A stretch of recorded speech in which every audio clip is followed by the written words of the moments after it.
All right, quick tidbit of information here for you guys.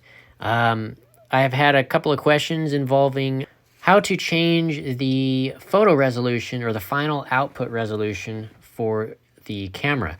So by default, the camera outputs 24 megapixel finalized photos via the primary sensor, the 48 megapixel sensor.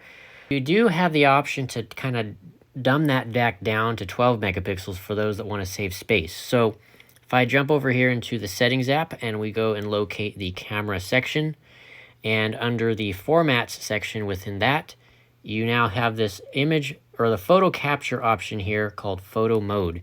And again, by default, it's set to 24 megapixels.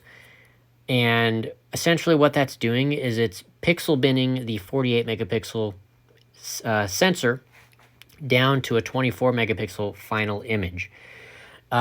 Previously on the 14 Pro phones that also have the 48 megapixel sensor, it was limited to a final output image of 12 megapixels. So the 15 Pro and Pro Max this year get a bump up, basically a double in megapixels to the 24.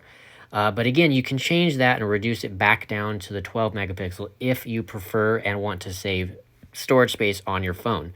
But really, the overall amount that the 24 megapixel takes up is very, very marginal compared to the 12. It's roughly maybe a little like 2 megabytes difference, but really it's negligible. It's not really that big of a deal. So I would say in most people's case, I would recommend keeping it on the default of 24 megapixels as the final output image, because all of your photos are actually going to look that much better.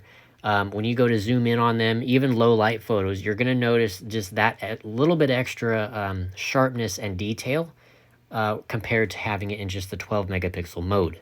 So anyway, that is it for this video. Hope this helped you guys out, and I'll see you guys in the next one. Peace out.